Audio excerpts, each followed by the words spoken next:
Okay, we are live here, July 2nd, 2022. A big news day. We've been inundated with news items worth discussing. It's not all the same, although there have been some redundant themes, more Trump head wound foreshadowing, etc. But I kind of want to jump into this. Candace Owens has come out as a flat earther. And then later she says, quote, "I'm not a flat earther. I'm just not a round earther. I am what I am, somebody who left the cult of science. Science, if you think about it, is a pagan faith." Sounds like she's been listening to us. But I will play the clip and we'll discuss that in detail, what it really means. A lot of people tend to think that whenever some big influencer drops the F-bomb, it's somehow, making its way to the truth and people are going to realize NASA lies. And no, that's not really what happens. You're looking at likely some kind of a corralling operation, maybe to further enmesh the very subject with Nazis, racism, and in her case, internalized misogyny and white racism presented with a black face. I mean, Candace Owens is really just a, how do we put it? I want to, without being too mean about it, but yeah, if you think about it, she's pretty much sold out. And I don't believe anything she says. I don't believe she's authentic. She poses in front of a cross, and it's conspicuously there to show off her religiosity. But let me go ahead and play this clip, and we'll go from there. And it starts off with her conversation about the Earth being flat, and she still says the moon landing's fake. So we'll see where she's going with this, but I'm not optimistic. Can you guys imagine being married to me? My poor husband, he rolls over, he's like, "What are you reading?"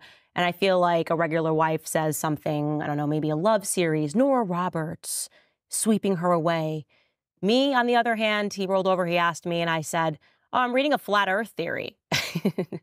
And it dawned into an entire conversation. He's like, why are you reading a flat earth theory? And I'm like, because somebody messaged me on Connect about it, and they included some links, and I'm just reading them. I don't know. I'm just an interested person. Okay, well, this kind of spiraled. Again, she's just interested in the topic, and then her explanation after goes into a little more nuance, and she somewhat backs up on this and suggests that she's not a flat earther, but she's not a round earther. But she's no longer following what she calls the mega church of science. So it's hard to dislike what she's saying here, but there are a number of reasons why I'm somewhat suspicious about it.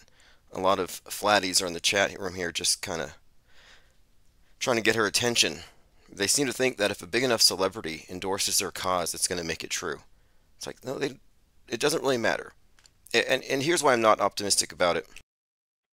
It doesn't matter what her opinions are about NASA, because she's still, and this is not going to change, it's because she's in media. She's not a media critic, she's in media. She still believes in all of the fake shootings, all of the fake terror attacks, all the fake weapons of mass destruction, and she's far too enmeshed to do anything here other than play into this left-right religion versus science controlled dialectic. So this is just political football and probably trying to get attention because she's no longer on Daily Wire.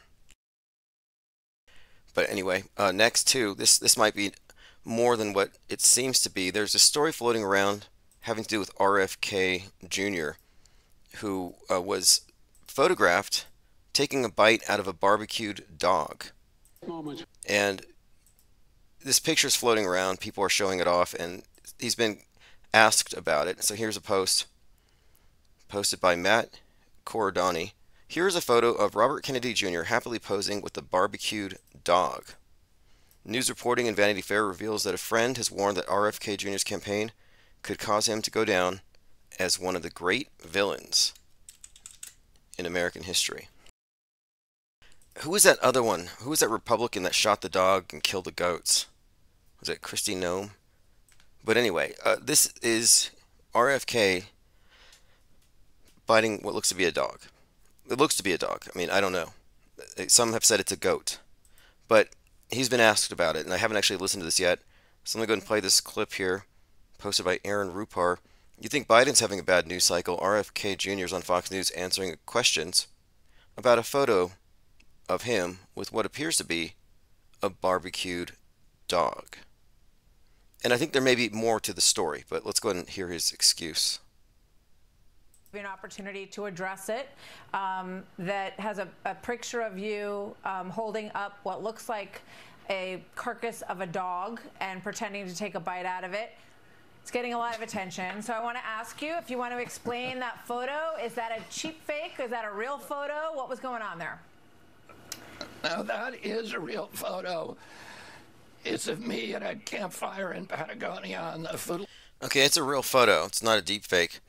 I was just thinking, maybe it's not a coincidence that RFK is eating a roasted dog in this photo, an old photo that has resurfaced, and tomorrow we enter into the dog days of summer, when Sirius is behind the sun, and that will continue until 8/8. The dog days of summer are highly significant within the occult calendar, and oftentimes during the year, we note their references to their astrotheological cult. And in the case of Sirius, the name Sirius means scorcher. So I'm thinking it's the dog star Scorcher. Maybe the barbecued dog is some kind of reference to Sirius. Again, blazing star, blazing dog, dog star, Scorcher, RFK Jr. eating a barbecue dog. Yeah, I'm thinking it might be some kind of a ritual to Sirius. Not quite sure. George Floyd is in hell. Now, I haven't watched this video, but this individual overdosed on drugs, and he saw George Floyd. See, I'm under the impression that George Floyd didn't die, that he was a crisis actor in a psyop. But that doesn't preclude the possibility that maybe he did die afterward. And maybe perhaps crisis actors go to hell. Because he is, if you're a crisis actor, that is, you would be violating one of the primary commandments, one of the 10 commandments. But this is a great miracle. Sisters, I hope you're all doing great. Now today, I have a great testimony to share with you. Who was my dad's... Okay, it's a testimony he's sharing. I want to get to the part where he talks about whose faces he saw in hell. And I believe he mentioned specifically that he came across George Floyd. I saw an angel. While I was going through the torments with my feet and other parts of my body burning, this angel appeared to me hanging in the sky. He began to speak to me. It looked like he was sent to come in there to talk to me. He mentioned my name, and that was when I knew he was after me. He made me know that this realm was called the Hades, a place God has set up for the souls. Okay, he's talking about this place where the souls go after they're judged, and here he is describing the different names and faces of the people he's seen. I'm going to try to find the part where he says he saw George Floyd, which I thought was pretty interesting, again, because I don't think he died in 2020. I certainly know he didn't die beneath the knee of Derek Western chauvinism. That was all theater. I hope it wasn't just clickbait. I swear I saw George Floyd, his face is on the thumbnail. Here it is, here it is, here it is. Here it is. Okay. For salvation. It didn't matter how good and kind you live your life on earth, but it was a lesson learned too late, and the regret was a constant pain. I was thrown to another spot where I saw thousands of people gathered in a circle of fire. There were so many people I could not count. I saw countless tormented souls. I saw George Floyd. I wasn't... Yep, okay, you saw George Floyd. I wasn't sure who he was initially. So even though he died something of a martyr's death, if you believe the official story, so this is why I'm thinking this actually kind of, I think, bolsters my claim that he died as a crisis actor and went to hell. If he died as a martyr, he would have gone to heaven. I wasn't sure who he was initially because I had not seen him in person in real life. I only saw him on the news. But as I got closer, I noticed it was him. This was a man whose tragic death has sparked a global outcry. I could vividly remember... Yeah, anyway, I would have asked him, I don't know. Again, I'm not going to take this too seriously. This is a second-hand account, but it's there. Someone sent it to me, and I said I would watch the video and see if there's anything to it. So here's some explanations from Candace Owens, who has had to answer for her statement about being in the flat earth. And she said, that I have left the mega church of science because I have realized that science, if you think about it, is a pagan faith. And that is not an intelligible statement, nor is it correct. Science is a methodology, not a belief system. You could argue that scientism, capital S, is a faith-based version of science, or rather uses the lexicon of science and the authority to act as more of a religious worldview, in the sense that faith-based, priestly, scientists, etc. But that's kind of hyperbole in the way she's using it. I don't think she made a coherent statement here. But she says here, I've left the mega church of science. So I do agree with that in the sense, but I don't know. I don't think it's accurate.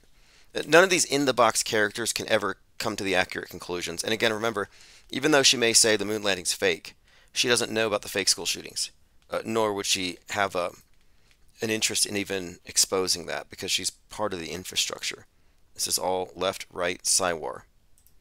Let's see who has joined us here in the chat. By the way, phones are open if you want to call in.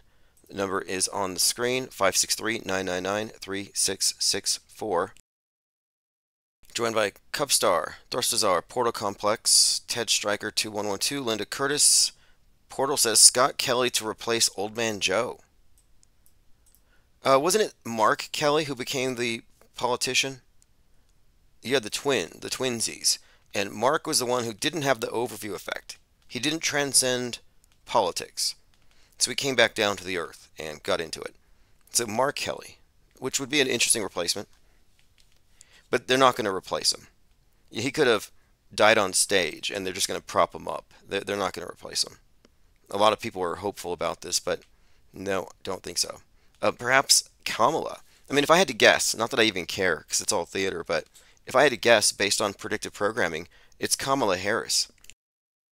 Has to be. I can point to about a dozen different Netflix shows, even Fallout. The scene in Fallout I brought up where you had the Trump-looking figurine with the head wound on it, with the blood spot on it. The person who was elected president of Vault 33 was a Kamala Harris standard. There are many examples that I can point to where they have prepared the collective psyche for the emergence of Kamala Harris. A demilitarized zone, DMZ, civil war in America. Again, black female leadership is constantly being referenced in these films because, again, it's preparing us. All right, moving on here. Armin Ree, Linda Curtis, let's see. Pippi Langstruff says a model Christian. Oh, yes. Candace Owens, Nick Fuentes, all model Christians. Oh, Ollie Alexander, can't forget him. He says Christ is king. Trust that guy. Scammy Davis Jr. He actually claimed to be a time traveler. Let's see. Copaesthetic says she got DM'd about Witsit and Dirt in the video. Right, I saw in the comments a lot of these career flat earthers are attempting to get her attention. But this is also notable too. The conspiracy theory realm is only being attached to the fringe far right, and there's a reason for it. And the fact that she's saying it's about science being a cult, what is she saying? Because you know, science again isn't a belief system; it's a methodology. It's not something to reject.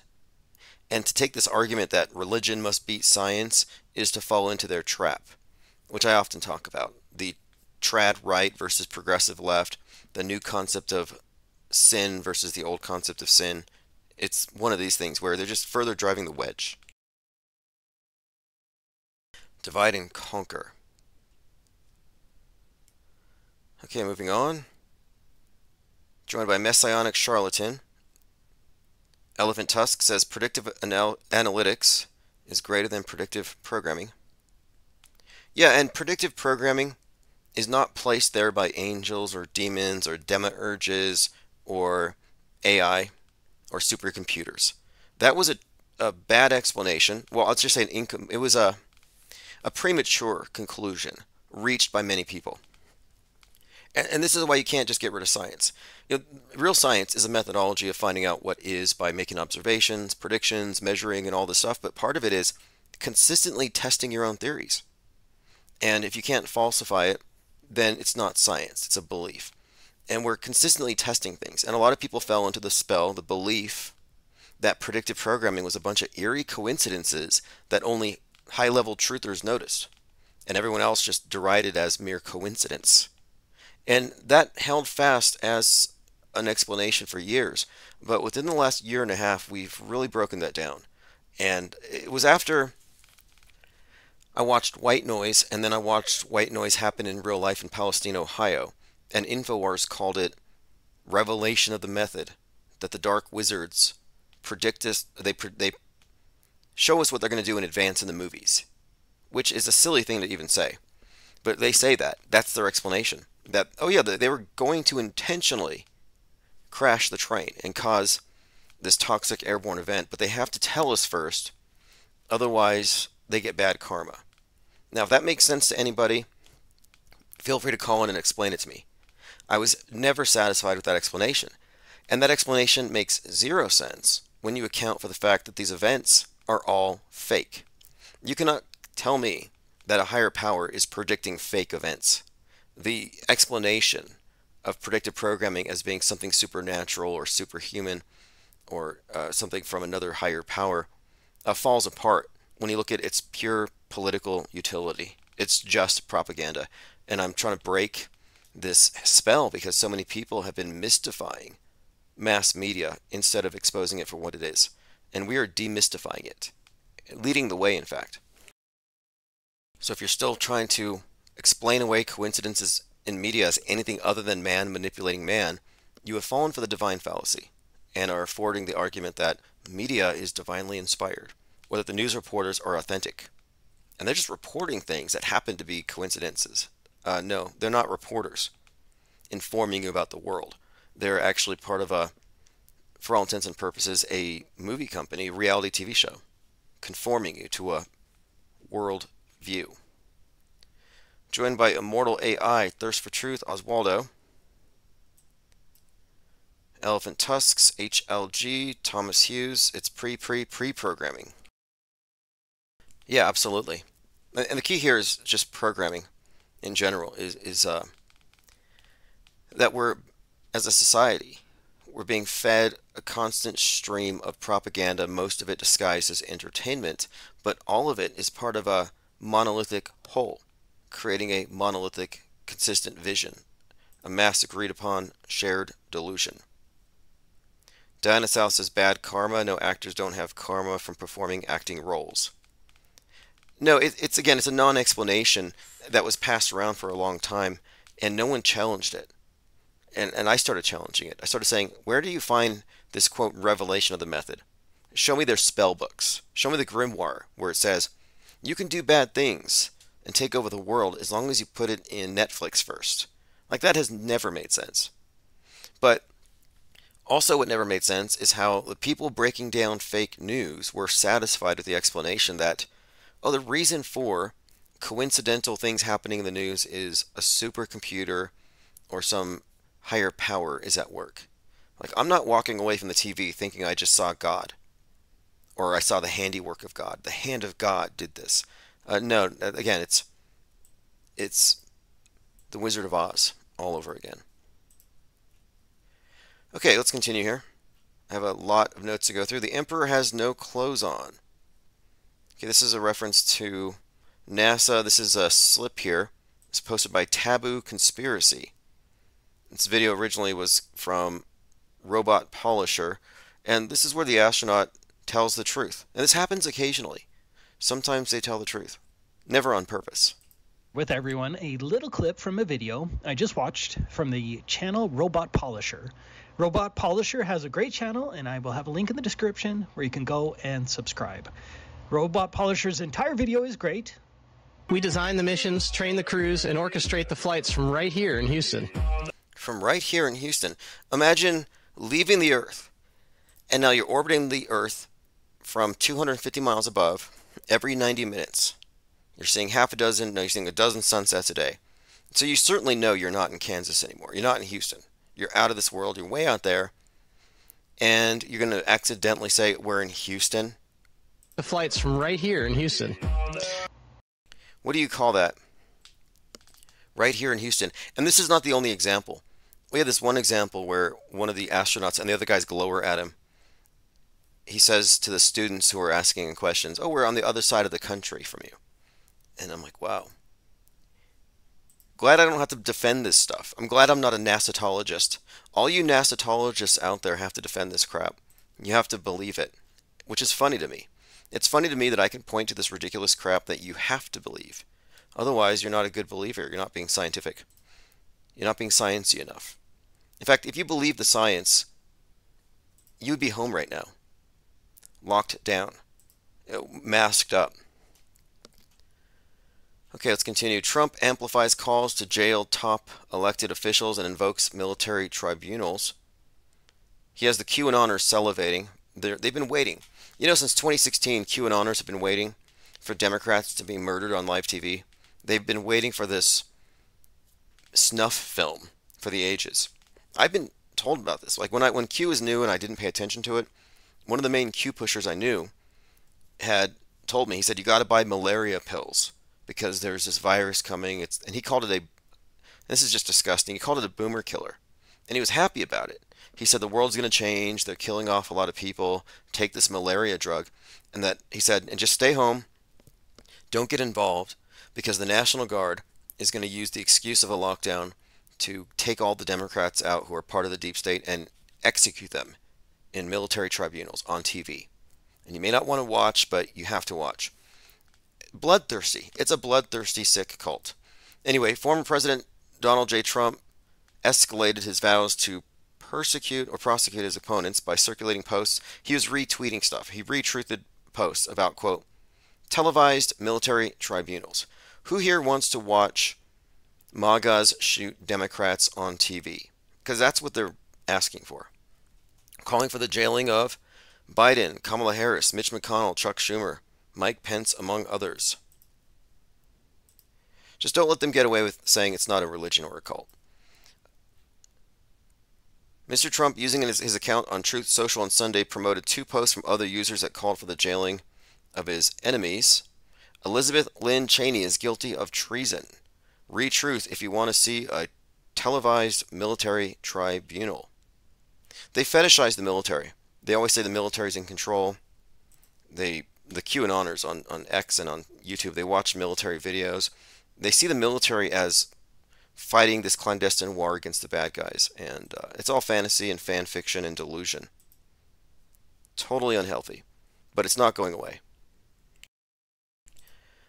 Okay, continuing through your comments. Yeah, NASA-holics, says Thomas Hughes. I say NASAtology because it's a scammy space religion like Scientology. It has slightly better special effects. Scientology has better actors. Why hasn't Scientology gotten into the space race? If I was in a religion and your goal is to send people to heaven, that's what I would be doing. Depending on what the religion is. You know, how do you get people there? Ayahuasca, you know, is it like elevated states of consciousness, getting, quote, high? Or in this new faith, it's like literally getting high through elevation, through a rocket. And you would think out of all the religions, Scientology would be part of that. You know, give your religion a path. And that's what NASA really represents. And I call it NASAtology because it is the default world religion. And these things aren't disconnected. You got to look at the beginning of NASA, JPL, L. Ron Hubbard, creator of Scientology. And then they're both connected to that movie star, Marjorie Cameron. But Scientology is all about movie stars. So if you look at it, you're seeing here the composite, the amalgamation of movie pageantry, as in Hollywood, the Hollywood movies, and then you have the Mystery Babylon through Warlock Jack Parsons, reinterpreted through the lens of science fiction, as interpreted by L. Ron Hubbard. It makes perfect sense. A space is a construct. It doesn't exist in the way NASA presents it to you. Space, for all intents and purposes, is heaven, paradise. It's not literal. If you believe in it as a literal place that we can go and they're going to build Mars bases, you've been duped. What they're truly doing is they're selling you on their idealism. Like the perfect way to live is going to be like this on Mars in this closed system and it's sustainable. We recycle everything. No guns, no Republicans, just a bunch of space commies. And that's been the plan since the advent of the space program. Even before NASA, the early rocket pioneers in Russia were all about communist bases on Mars, and then using this to demonstrate that this is the perfect way to live, and then export that back to Earth. And that's because the space program has always been, for all intents and purposes, a stalking horse for advancing global communism. And this is ironic that so many people on the right see through climate change. Like, oh yeah, I know what that is. That's just a power grab. This is just an attack on private property. Yeah, climate change is just a way for the commies to attack the private sector. Pretty obvious. Watermelon Marxism, green on the outside, red on the inside. But then they see the space program and they think, oh yeah, that's capitalism, that's freedom, that's America. We did that. We went to the moon. It's a great ruse because it makes it look like technology driven by free market is taking us to the stars. But in reality, that's all a charade because what NASA is truly advancing is the exact same thing the environmentalist cult is advancing. These things are not separate. It's all about ball worship, earth worship. This Candace Owens is correct in calling it a pagan faith in many ways, but her analysis isn't it doesn't go deep enough. You can't really tell the truth about the world if you're still in it, if you're still in the world stage.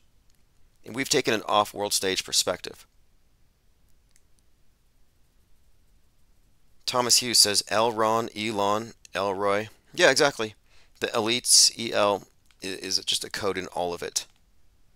And L. Ron Hubbard's Scientology is not just a cult or a joke, it's the exoteric cover for the same cult that was advanced by Jack Parsons. There's no difference. And there are some fascinating writings about L. Ron Hubbard, his relationship to Aleister Crowley and black magic, and this thing called soul cracking. Very disturbing stuff there. I don't know how much of it is true. Fans believe Folio faked his death. Yep, fans believe Folio is faking his death after his Instagram shared a video. Folio was the one who died at 26 just recently. And it says, Julio Folio, he's here. He's going to shock the world when the time is right. The game has just begun. And what he posted on his Instagram is the Undertaker coming out of the coffin, but he has his own face deep faked over it. So is this a death faker? We've been dealing with death fakers for a long time. It's a good way to sell records. But now it looks like death faking might be the next iteration. And if it sells them records, I'm all for it. You fooled the world. Look what it did for Ryan Garcia, the whole Bohemian Grove Me Too thing. He admitted it was a lie, made tens of millions of dollars. And then he's like, I'm going to do this again. He said June 6th. There's going to be earthquakes in Vegas and Los Angeles. He started to really get into this grift. But anyway, as I'm pointing out here, this is just another example of what is likely a marketing strategy. So Folio is probably not dead. It's kind of in the name too, Folio. I wasn't fooled. Phones are still open. If anyone wants to call in, I have a couple people in queue. Let me answer the first one. Infinite Plane Radio. Hey, dude, this is Jurassic. You know why I called? Because if you just mentioned that Folio dude, that's why I wanted to tell you about him. Oh yeah, fill us in. What's up with Folio? Okay, first of all, his name, Julio or Julio, whatever you want to call that dude, they call him Julio Folio, I guess. And Julio is an exact match for the name Elvis. Elvis equals 67, 22, 68, 32. Julio equals the exact same in gematria as Elvis, right? And if that was the only thing, I wouldn't be calling in. His last album was called Resurrection, and it came out on 4/5, the 45 connection. Oh wow. Okay, this is really good. Good catch there. So Folio Resurrection. And then he trolls everybody by posting on Instagram. Here it is. Here's the album. Fascinating. Resurrection lyrics and track list. This came out in 2024. That's also typical. Death fakers release an album and it usually helps their sales. So he dropped his new album, and then he dies. And his album's called Resurrection. And you got the Gematria Connections, and then you said, what was the other one? 45? Well, yeah. Well, I think it came out on 4/5. On The 45. album, Okay, the okay. Resurrection. Gotcha. Yeah. Yep. I see it here. Released So April connected 5th, from April 5th, 2024. Good catch. Yeah.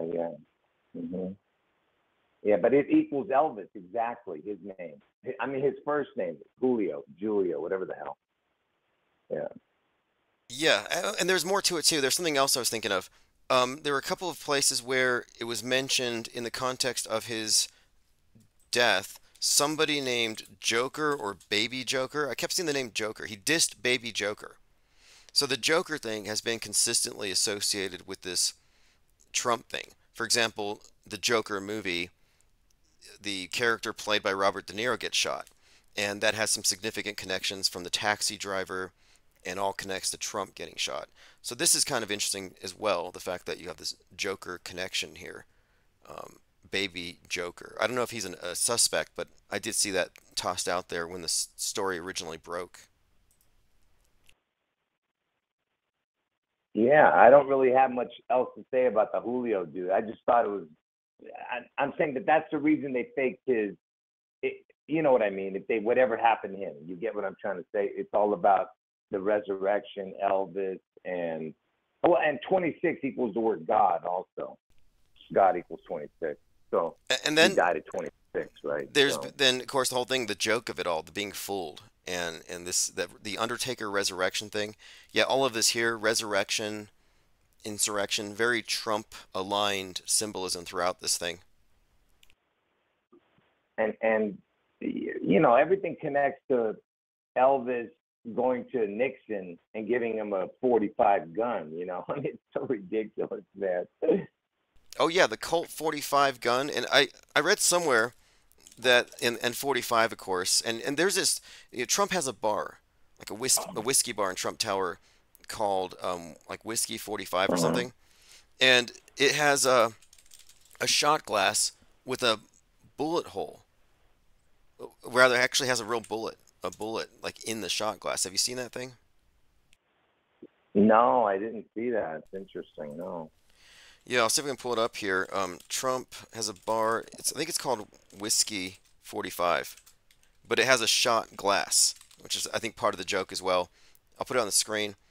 It's the Trump signature 45 whiskey glass. So you have a shot glass, which literally has a bullet built into it.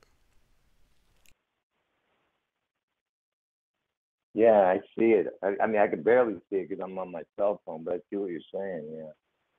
And there's a couple of other things too. Do you remember Crazy. a few months ago in the Atlantic, there was this story where you had a bullet hole and then $47 in cash, and the story was set like I think Laura Loomer comes out and she says this Atlantic magazine by Alex Soros is threatening Trump. They had kind of made this suggestion that this was a threat against Trump. So I'm like, that's interesting because just today, the new cover of the Atlantic, this article, has this picture of Trump. It says the Supreme Court puts Trump above the law. This is posted by Lean Dion. And if you look at this image from the Atlantic, it has the judges over his head and then the red curtain behind them. So it literally looks like Trump's head is bleeding. Do you see that? Oh yeah. No, you're right. Yeah, I see what you're saying. Right. And it's right out of And It's right out of the same magazine. So like that's consistent. you know the chords. First of all, listen. I know you don't really listen to my channel, but uh, I've been telling everybody that that's exactly what was going to happen. That the courts are going to, the Supreme Court is going to give him immunity from any kind of charges. Is what I was telling everybody for years, and uh, and that's going to set it up for someone to go after him even more.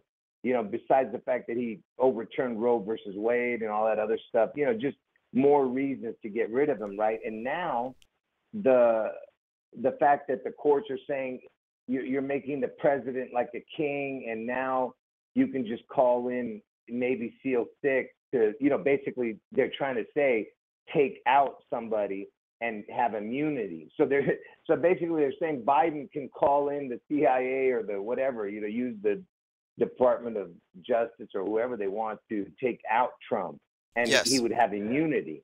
That's basically what they're saying. And interesting that they would name the Navy SEAL 6 because that's the ones who took out Osama. Get it? Osama, Obama. So there's Ooh. your, Yes. Obama can, to 8-4 connection. Well, I saw The King, Go ahead. and this is a big deal because all these, like Sotomayor and others, they said he's a king above the law. The president is now a king.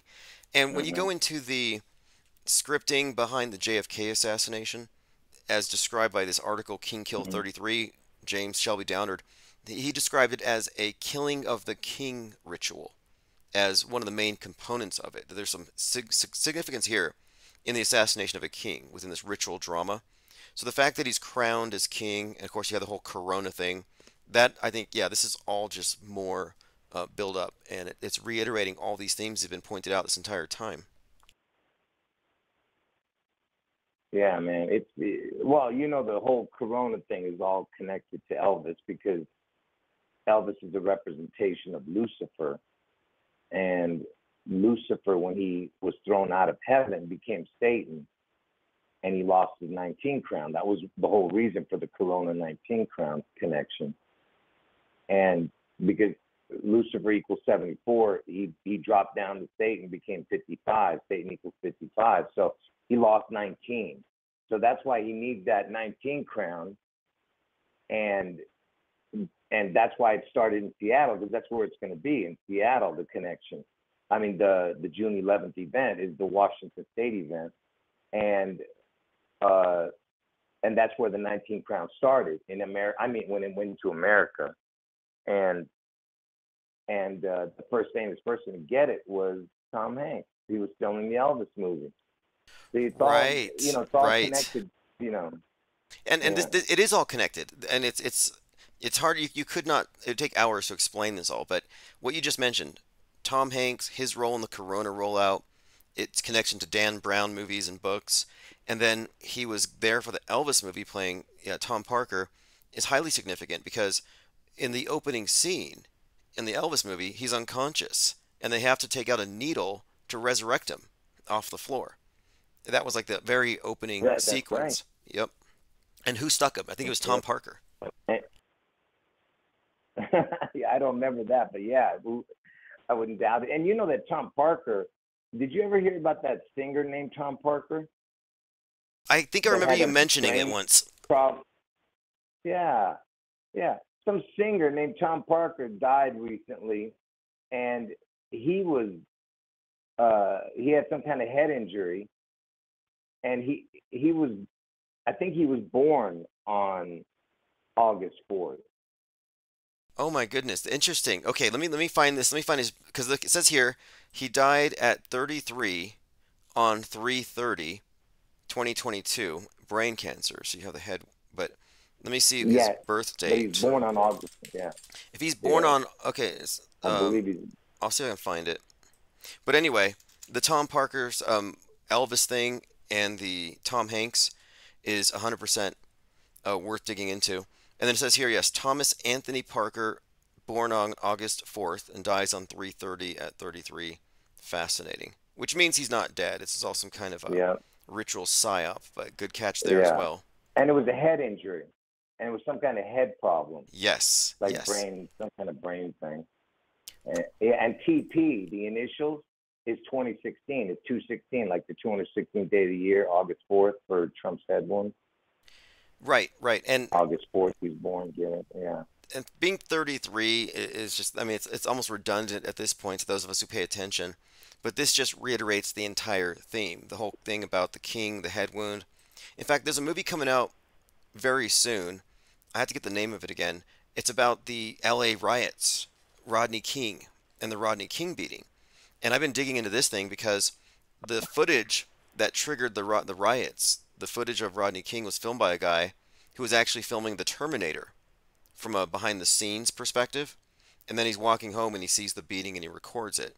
So you have connections now between The Terminator, which is Trump, Rodney King, who has hit 33 times according to Wikipedia, and James Cameron, who has a lot of significance in a lot of these orchestrations, specifically 9/11. So I mean, we could go on this for hours, but I'm just saying here, what you pointed out here, this is all extremely consistent with everything else. The numbers, the dates, everything. It's incredible.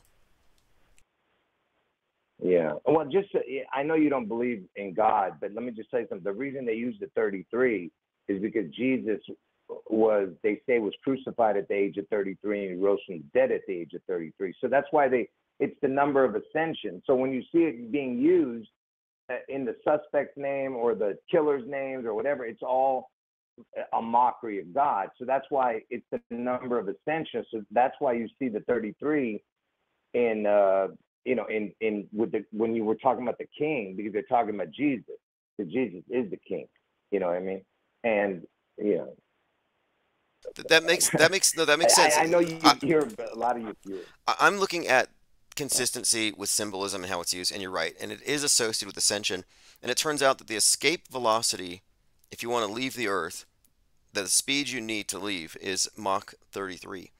So it symbolizes here, because it's all allegorical, transcendence, leaving the material realm into the celestial, ascension, 33, Mach 33, 33 times the speed of sound.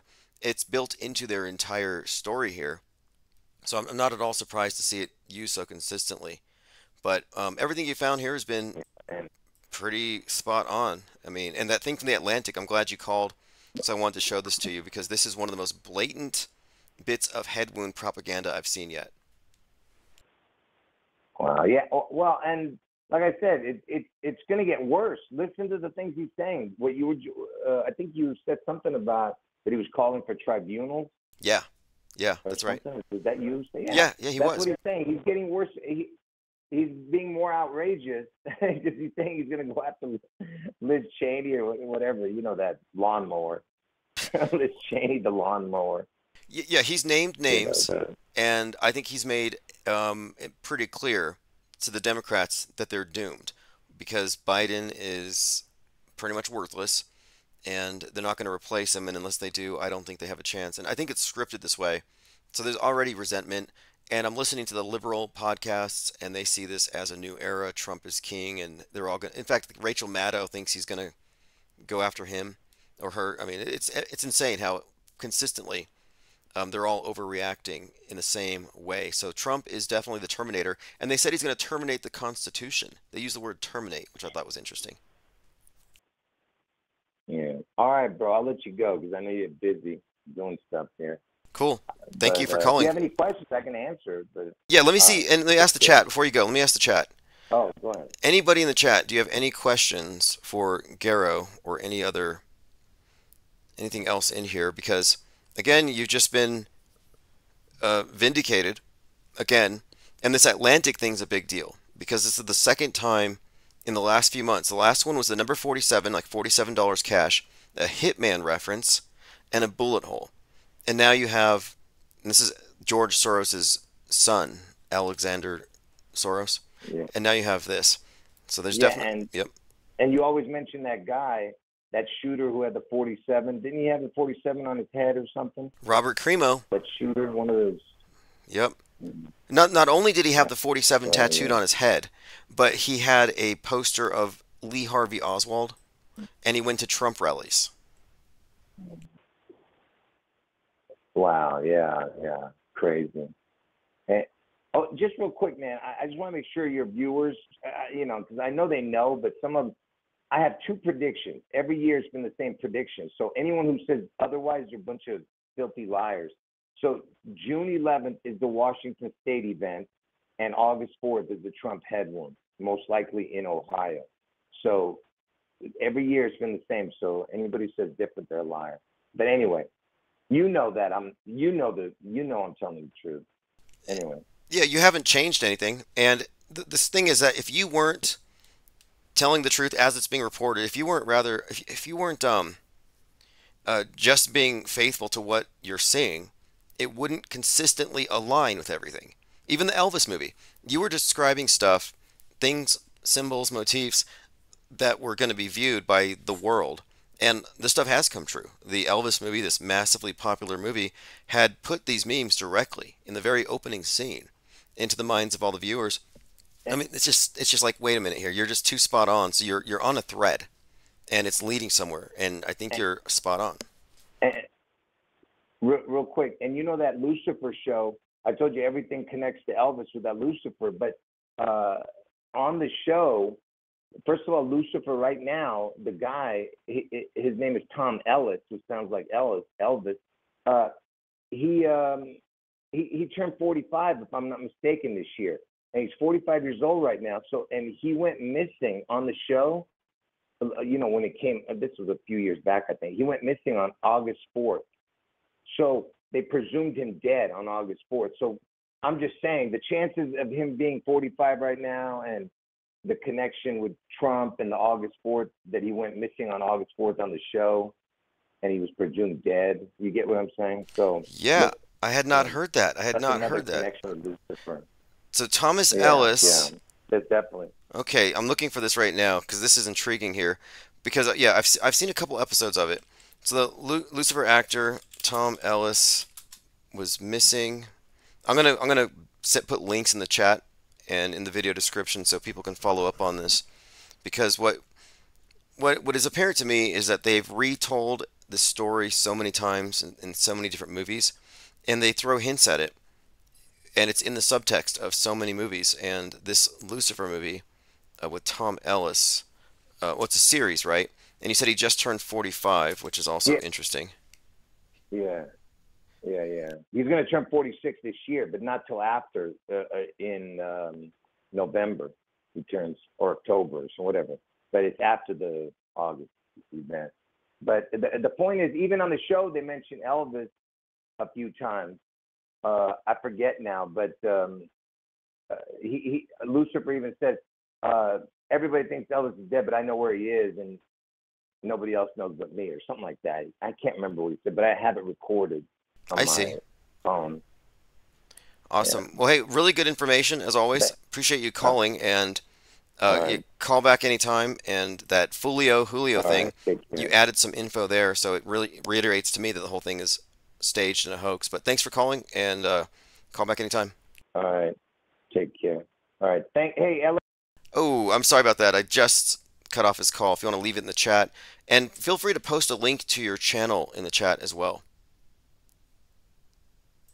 Speaking of that photo of Elvis and Nixon, it says here, this is one of the most requested photos from the National Archives. Very strange image if you think about it. You know, a strange scenario. He shows up at the White House with a gun as a gift for the president, which is kind of ominous if you think about it. And then he supposedly requests all kinds of badges so he can fight communism and a war on drugs. Yeah, Elvis. This isn't actually, I think Garrow mentioned this before, there's a cartoon about Elvis where he's some kind of superhero or something. What is that cartoon called? I've seen it before on Netflix. Agent Elvis. Agent Elvis. Elvis had always envisioned himself as a superhero, and this is kind of based on that. And it's probably more truth than fiction. Possible. All it takes is someone with a dream. Holy shit, fucking Elvis! Because when a man dreams, he can change the world. Interesting. There is Elvis hanging out with Nixon, and then it goes to outer space. And I don't know the full story of it. I haven't watched Agent Elvis, but maybe I should. I feel like I'm missing a big part of the picture here. And it's this composite story that's being told, and Elvis and Trump are intertwined. Daily Loud on X update, Jamie Foxx said that in 2023 he asked for an Advil after a headache, and he woke up 20 days later with no idea what happened. This is fascinating because last year, 2023, Jamie Foxx was in the news for supposedly dying on the set and being resurrected, and this tied into his role in They Cloned Tyrone, which is sort of like a resurrection. cloning Tyrone. And I was making connections between Tyrone, Tyree Nichols, and Trayvon Martin, and Jamie Foxx's role in BLM and fomenting that movement upon the death of Trayvon Martin, which I've talked about this actually many times with a previous caller. But there are a few significant components of the story, but the death, rebirth, Jamie Foxx's connection to this bigger narrative, the Rodney King thing. See, Terry Nichols' death was compared to that of the Rodney King beating. The beating that led to his death was like almost like they just used the same script. All this is connected, and I'll probably go into detail on this later, but I want to add this bit here. Here's Jamie Foxx claiming that he had been given an Advil and woke up 20 days later and didn't know where he was. Look, April 11th last year, bad headache. Asked my boy for an Advil. I was gone for 20 days. I don't remember anything. I was gone for 20 days after the Advil. I don't remember anything. So they told me, I'm in Atlanta, they told me, my sister and my daughter took me to the first doctor.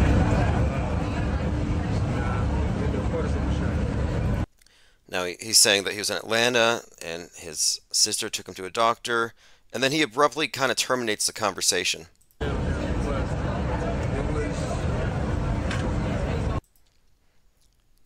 Interesting point here. Eric Electron says, it sounds like a stroke. Anti-vaxxers will say it's a vax. I think it's a psyop. Now, just to shed some light on this, he was in Django Unchained. Django Unchained, kind of based on Nat Turner, runaway slave story, Quentin Tarantino. And when this movie was out, there was this story about this police officer in Los Angeles who couldn't get promoted because of the systemic racism.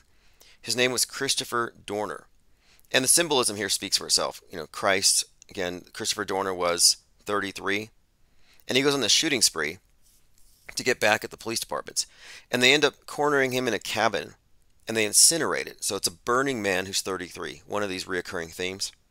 But as Christopher Dorner is going on his killing spree, Mark Lamont Hill, on the CNN, I believe, is cheering him on. And he says, this is like a real-life Django Unchained.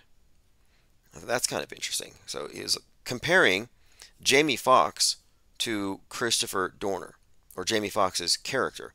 And then, of course, you throw in Jamie Foxx with BLM, and it all syncs together.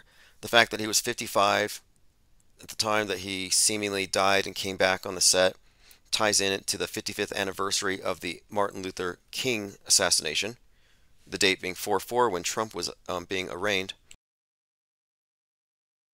But there are deeper connections, like I said, to They Cloned Tyrone, which is about death, resurrection. And of course, the name Tyrone has some very significant relationships to a lot of these martyrs, specifically Terry Nichols. And the number stuff is very consistent. You know, 55th year since MLK. But the protesters shut down I-55, and MLK Jr.'s daughter was there. And this was at the same time that they said a chunk of the sun was falling off at the 55th latitude. And I have an entire mind map, because then we have Trump is going to jail, or he's going to court on 4/4, 2023, 55th anniversary of MLK's assassination. And why is he going? Because of Stormy Daniels. And the Q drop that said the first arrest will shock the world, you know, this whole storm is coming narrative. The Q drop is Q drop number 55. So there's a lot of numbers, 55 specifically, and the 44 that were specifically connected to this ongoing narrative. And then, of course, you have the Joker connection. Joker 2 was being filmed outside of that particular event. And every subsequent Trump appearance in the courts has had some kind of a connection to the Joker-Batman dialectic. You know, the Maxwell Azarello was a Joker character. Then you had Robert De Niro, who played a role that you consider to be a presidential assassin, and then he plays the assassinated in the Joker movie, inspired by the other movie where he was the assassin. Anyway, very interesting overlapping stories here, but Jamie Foxx just put out this bit here, which I think is going to lend a little more intrigue to this existing story. mentioned this. Trump's signature 45 glass. Like, this is insane. I mean, I think it is. I mean, maybe not. It's just in bad taste. Like, imagine if it said JFK on it, you know, and it had like 3 rounds in it. JFK Magic Bullet Shot Glass. Says it's high quality glass and features a clear color with a bullet hole. 10 ounces. Trump whiskey glass. Very bizarre. Show your admiration. I'm sorry, but what does the 45 have to do with this? I understand the number 45, but again, a bullet on the glass, what do you call that?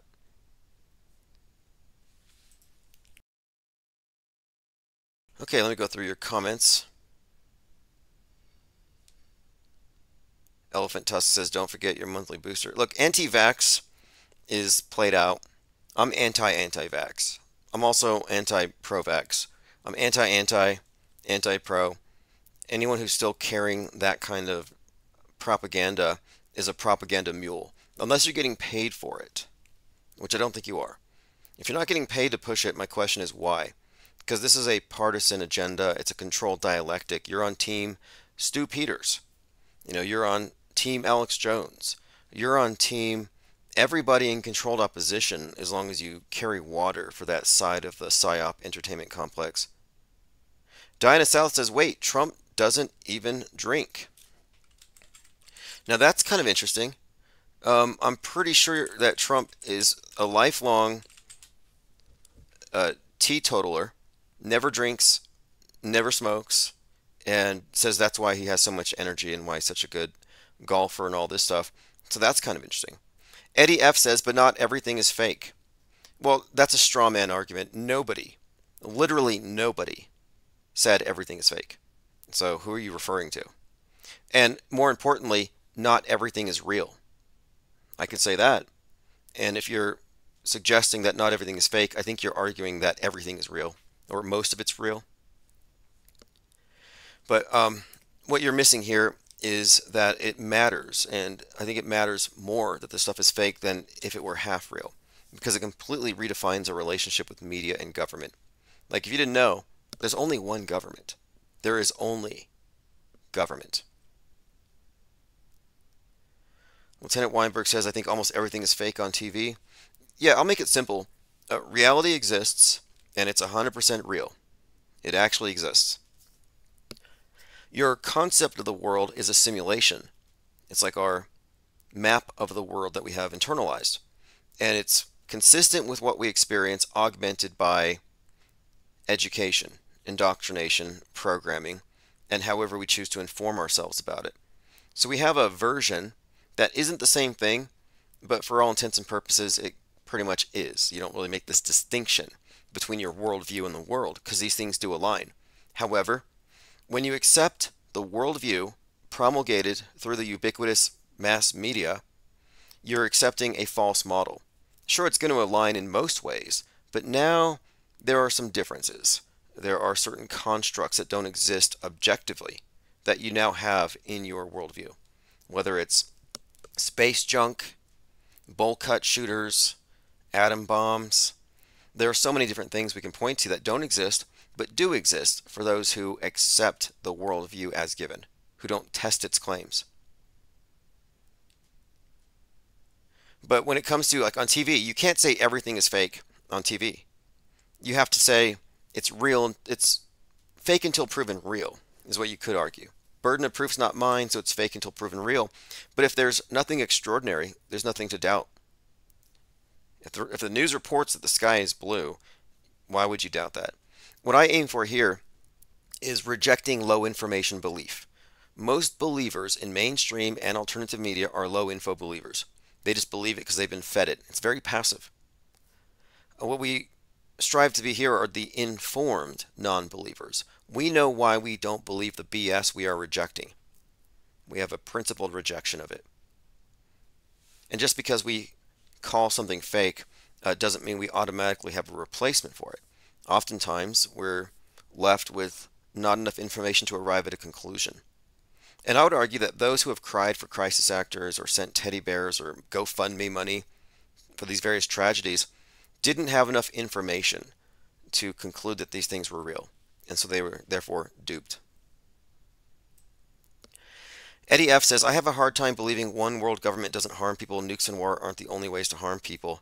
Yeah, that's called the appeal to motive fallacy. And it basically says, they're so bad, of course they're going to do bad things. And you don't really know this. You have to go off what you know. You know, people are like, well, of course they hate us so much. Why wouldn't they spray us with airplanes? With poisons. So you want to believe it. You have a hard time not believing it, but you're going to fall short on evidence. So I would just challenge you to provide for me one of these scary conditions or threats that actually exist. Show me one. Show me one that's not a hyperstition. I mean, there are people scared of 5G towers because they have a hard time believing that the one world government wouldn't weaponize 5G towers. But what they have accomplished with the nuke is they have created a culture of fear, a terrified society. If you believe in these things, then you have to admit to me right now that you are ready to duck and cover and grovel under your bed. You're going to genuflect before the missile comes and hits. You're going to genuflect before state power.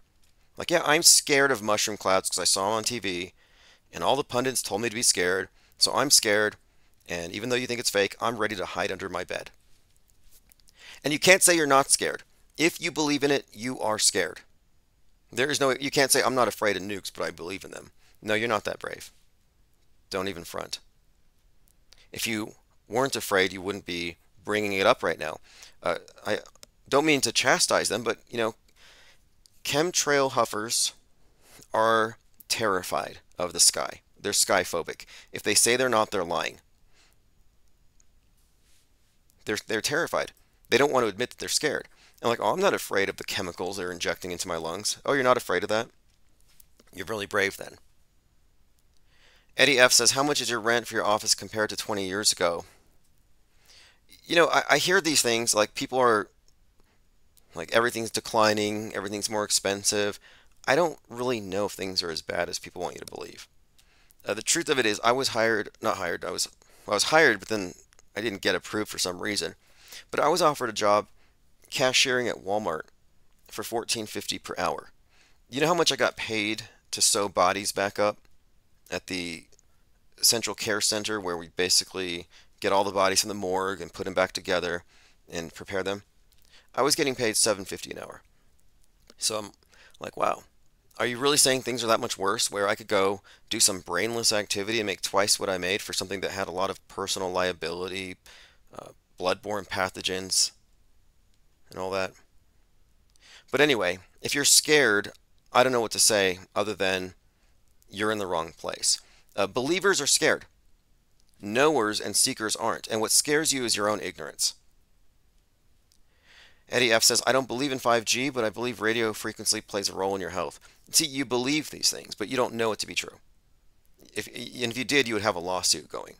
If people knew, not merely believed, if they knew that clouds were toxic, they would be getting chemtrail lung, and they'd be getting disability, and the government would be paying them. Anyway, I see a lot of pessimism in the chat, and I just say that's programmed. You're meant to feel pessimistic. You're meant to, in fact, this is probably coming from the right. They want you to think things are so bad because of Biden, Trump can save you. But no, I'm extremely optimistic. And if you're not optimistic, I would ask you why. I mean, I can give you some great news. Great news. The things that the people fear the most don't exist. All those victims you heard about, not real. The worst case scenarios, not even a remote possibility. Space junk Armageddon, not going to happen. Bowl cut shooters, not a threat to you. Reddit radicalized trans shooters, not a threat to you. These things are all fake. This is nothing but good news. And you're going to complain about the price of hamburgers. Like, you should be ecstatic. You should be so happy. You should be walking away saying, wow, I came in here terrified, and I found out it was for nothing. A Vision for the Blind said, it's amazing how few people notice these 5G towers that sprung up during COVID. You literally can't drive 1 mile in most cities without seeing one. This is on Twitter. Vision for the Blind is just remarking about how awake he is. You know, when you're that awake, you're like, wow, nobody notices these towers but me. It's like, I'm pretty sure every single person relying on these for internet noticed them. Like, I certainly noticed the one that is right outside my office. Like, you think these things just sprung up one night? And you're like, what are those things? What do they do? Nobody knows. It's like, no, it's not a mystery. A lot of truthers walk around asking questions, and they don't answer their questions. And they see their questions as statements of fact, of validating their paranoia. Like, oh, I don't know what that is, but it's scary. Well, if you answered your own question, you wouldn't be scared. So, no, it's not amazing that few people have noticed 5G towers. How does he know nobody noticed them? Everybody notices them. It's just an absurd comment.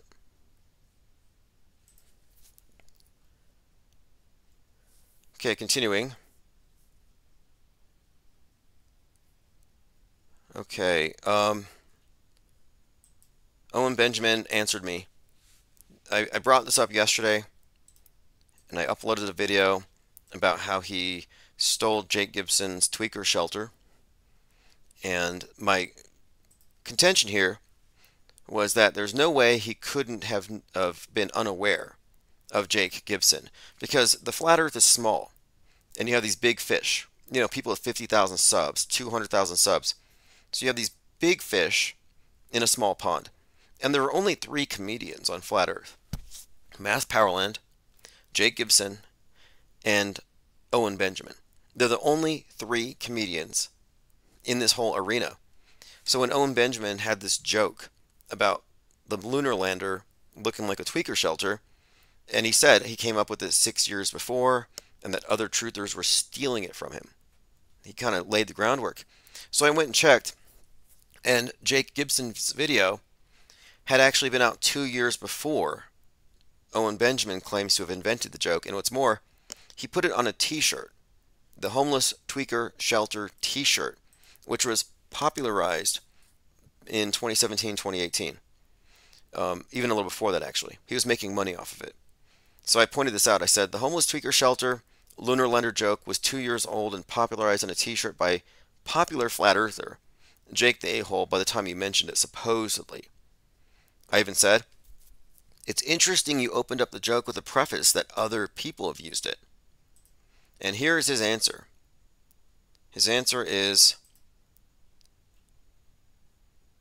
and I don't know if I believe this, proof. I've never heard of him. I never heard anyone say that. DM proof, and I will look into it. So he had never heard of it. Does anybody believe that? Does he have plausible deniability? A number of people think not. It's possible. Lieutenant Weinberg says, Eddie Bravo a comedian. Okay, Eddie Bravo's a comedian. Now, is he affirmatively flat? I guess so. Okay, well, there's a 4th one. So we have 4 flat earth comedians. Virtual Reality Witness says, check out Fullerton and former YouTube. Dude is convinced the 5G towers will be turned up and create kill grids. Yeah, I've been hearing that for 8 years. That's 8 years that this guy has been scared. 8 years of fear, stress, psychosomatic effects. He can get a nocebo effect. It's like a placebo, but it's negative. He may actually be suffering 5G sickness. There may be some some of these cloud shouters. Cloud shouters is what they call chemtrail people in the UK. Some of these cloud shouters may actually come down with the symptoms of chemtrail lung because they believe in it so hard. They believe in it so hard they give it to themselves. Chemtrail lung, 5G tower death. They're probably sterile now because of all their internalized phobias and paranoia. Eddie F says, Tim, what do you know causes harm to one's health because the government says cigarettes are bad for you? I don't think you're a health expert and you're giving us health advice. Like, I don't know what your point is. That's not what we're doing here. We are media skeptics. And as media skeptics, we're skeptical of alternative media as well as the mainstream. And alternative media makes you scared of everything. Makes you think everything's unhealthy and everything's going to kill you. And technology is scary. AI is scary. Right-wingers on the fringe conspiracy realm are scared of AI. They're scared of ChatGPT. They think it's alive. They think they're talking to an entity. Like, you realize it's just a glorified search engine.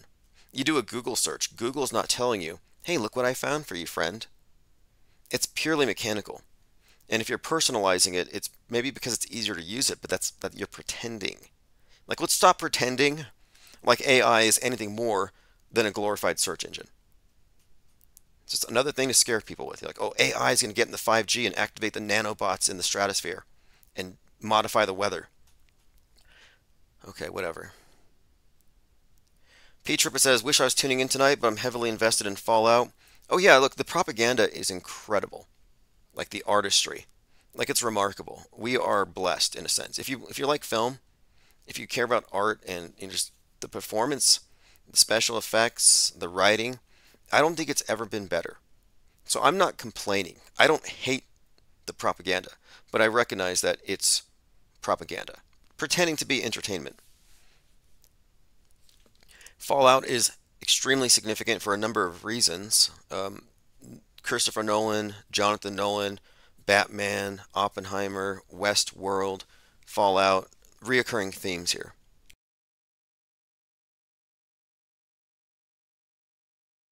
Let's see, Lieutenant Weinberg says, Eddie Bravo Loves Dubé has a 3-hour podcast with Dubé. Oh, that's right. I have that somewhere. I have that somewhere. In fact, I have some clips. Eddie F says, my point is you have no fear in everything. Oh, in anything. Everything is a rainbow in your reality and you're in your own bubble. No, I'm just not scared. I haven't been cowed. Propaganda hasn't turned me into a paranoid. So no, I'm actually not scared. And it doesn't mean it's a rainbow reality, whatever that means. I've probably seen more dead bodies and cleaned up more pools of blood than you, and it hasn't darkened my worldview. I've accepted it. I've seen some pretty horrific scenes, and thinking about it, it's like, well, no, I'm very much in touch with reality. People say you never go outside, you've never seen the chemtrails. It's like I'm always outside. I have no problem with death whatsoever. I'm not even slightly perturbed at all. In fact, I have what you call inner peace, ataraxia. And you can have this too, and it's free. See, right now you live in a state of inner war. You think the world's going to end. You're scared of 5G towers or whatever. I'm not you, but whoever, in general, the truther. And what I'm offering here, what we're offering, is peace of mind. War is peace according to the elite, so they create inner war in the multitudes. So their war is at mind. And that pacifies them. You've been defeated. You've been conquered. Now you're nullified because you've embraced the inner war. But you can step out of it.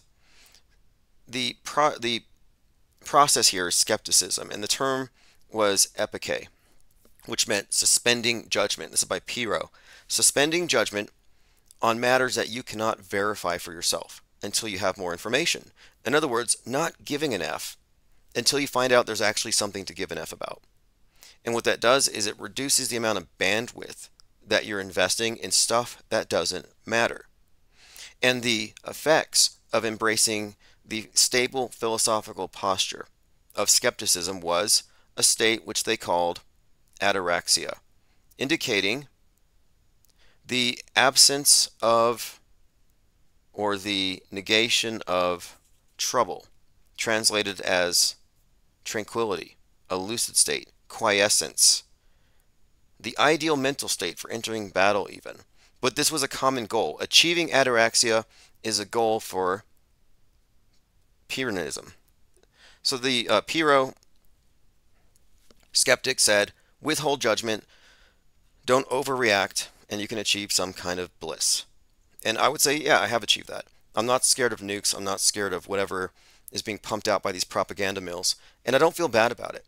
There are people who are like, how dare you not be afraid of what I'm afraid of? Well, why don't you go slay that dragon? You're mad at me because I'm not afraid of cirrus clouds. Go deal with the airports. Like, you're madder at the non-believers than the thing itself.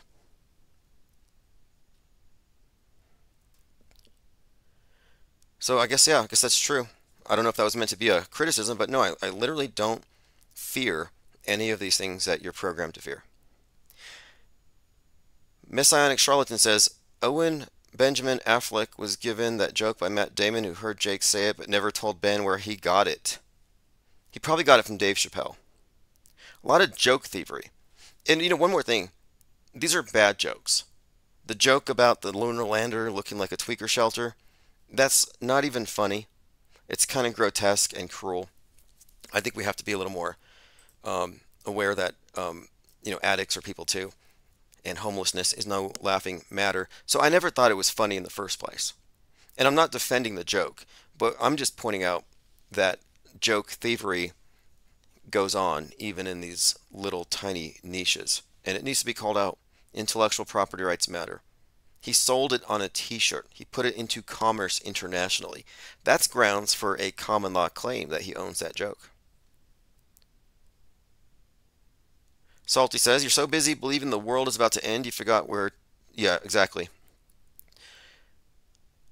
The magic is in the work you're avoiding. Yeah, that's the thing. It's an internal war, like inner turmoil. And it's optional. And here's how it works. Most people, as in non-auto hoaxers, don't suspend judgment. They see the screen and they just automatically download it. They believe it. But they're mostly apathetic at this point. They've been rendered apathetic. The world's so bad, it's burning up, nukes are real, space junk's going to kill us all, we've got to sleep with helmets on now. They buy into everything. The entire picture. It's a nightmare. But they've been rendered apathetic. So they don't disbelieve it, but they exist as though they don't care about it. There's this anecdote I referenced before. After 10/7, I was driving around with someone, a normie, and they said, isn't it terrible about the 40 decapitated babies? And I said, yeah, such great weather today. Let's go hiking. Like, I changed the subject just like that. And they were fine with it. The difference between us is this person believes that 40 babies were decapitated, and it didn't matter. It mattered less than my comment about the weather. I, on the other hand, as an informed non-believer, knew the story was just atrocity propaganda. So I don't care about it either, but for two different reasons. Apathy and informed non-belief. My point being, again, is that the nightmare scenario is ubiquitously believed in. It's the programming. And unless you're suspending judgment, you're going to be programmed, because you don't have enough time every day to decide whether each individual story is true or not. What we provide is a methodology for categorically rejecting certain types of claims. Extraordinary claims without evidence, special effects in the news, agenda-driven news items where it looks like a mass shooting, but there's a press conference, there's gun lobbyists ready to go, there's all kinds of characters in place to sell a neatly packaged story complete with a manifesto. And they've gone from right-wing bowl-cut Nazi shooters to left-wing Redditors who are trans or non-binary. Why did they do that? Because the right wing didn't care about the mass shootings because they love guns, and most of the shooters were on their side. But now that the shooters are from the left, now they care. Nice little plot twist. Okay, moving on. Eddie F says, good point about achieving your inner peace. Yeah, there's this false moral high ground that the truthers have wrongly ascended. They think, I'm aware, so I'm angry. Therefore, I'm better than you. You're apathetic. You're not resisting. You're not ready to go chop the heads off of feds. And I'm like, look, I'm an inactivist. I'm a peacenik. I'm a conscientious objector. I'm not in your war. And if you're voting, you're in the side war. You're a foot soldier for one side or the other. Like, I'm literally the only, we are the only true conscientious objectors. You might say you're anti-war, but if you're Democrat, Republican, moderate, if you're in any way voting, or if you're a part of the MSM worldview, you can't say you're anti-war. The mainstream mediated programmed worldview is in a state of perpetual war. There is no peace. The only peace they have is the peace of apathy, pretending nothing's going on. The fact that nothing is going on is immaterial because they think it is. It's fascinating, the magnitude of this deception. Lieutenant Weinberg says, is Jake still talking to you, Tim, or is he angry about the chemtrail thing? I think we're still mad about that. I don't think we're talking. Which is too bad. I try to save one of his jokes. I was like, hey man, I got your old tweaker shelter back from that bear guy who had it stashed in his barn in Idaho. Do you want it? He's like, I'm not talking to you because you're not afraid of cirrus clouds. Now, that's not really why. The reason he's mad or he's boycotting is because I said that I won't take chemtrail theorists seriously until they engage in activism, such as lying in the road, throwing tomato sauce on priceless works of art, and gluing themselves onto airplanes. I think that's a fair criticism. And I'm not trying to win him back with the joke thief thing. I just thought it was funny. And I wasn't even looking for it. You see, I was going through my Reddit, and there's this cult of anti-fans who spend all day hating on Benjamin, which is weird in itself. I can understand being critics. I can understand even, people have been critical of me and they create hate content. But this is like years of just vitriol and hatred for someone who's not even that big. He's not like a mainstream character, and he's got rabid haters. So I was studying this, and I saw a link to a live stream. I click it, and then I hear him reciting somebody else's joke, and I thought, let me go ahead and share this. Basim Bambata says, Eddie, shouldn't we live in our own bubbles if it's all good? Look, there's only one bubble, and there's bubbles within bubbles. And I'm not in it. Eddie is. Sorry. Until you've deprogrammed, until you can understand and say with all certainty that you know what media is, you're still in its bubble, if you're still accepting its argument from authority. And there's a group of us who are actually off-world stage, outside of the bubble, and we're amalgamating on this principle. We need to have this off-world stage demographic become self-aware and separate from those who are in a bubble that they don't even know they're in. You have three groups of people in the world. One of them is relatively new, and that's us. You have the programmed, and you have the programmers. The deprogrammed is a new bunch. That would be us. Truthers aren't included in that. Only media skeptics, media critics, auto hoaxers. We're the only ones who make the cut. Okay, moving on. Portal says the false event doesn't even have to happen due to the programming, just the thought alone can trigger the masses. If you have this condition, call 1-800-AUTO-HOAX. That's a very good point. You see, the Rodney King beating was fake. The LA riots were likely simulated. Were you there? If you weren't there, I don't want to hear you saying it was real. Thumping on the TV like Bible thumpers, your argument is from the book. Literalism. If you're thumping the TV screen and saying, nope, I saw it on TV, I remember it, that doesn't count. If you weren't there, your opinion doesn't matter if your argument is from the media, because then you're just a media advocate, and we should be listening to them, not you, and questioning the claims that they're making. Not the second hand, I believe them. We don't need testimonials. We need truth. And there are indications that the entire thing is just fake. But there's a movie coming out which looks like the summer of 2020, and it's basically the LA riots all over again. And the movie coming out, does someone have the name of it? It's a new one that's going to be out in a couple of weeks. I think it's called 1992. Okay, yeah. It's called 1992. LA, that's the one? 1992 trailer, LA riots are the backdrop of Ray Liotta's last film. This is going to be interesting, especially because we've been talking about Rodney King recently in light of Terry Nichols and the way it connects with that particular event.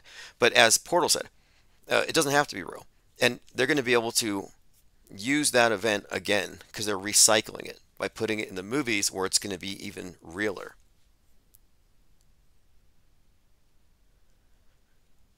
Okay, continuing. Thomas High says anti-anti. Oh yeah, look, you got to be anti-anti. You see, anti is 1 foot out of the matrix. Pro is full in the matrix. So the antis are like, oh yeah, we're anti. We're the truthers. It's like, well, no, you're still in the box. You got to be anti-anti.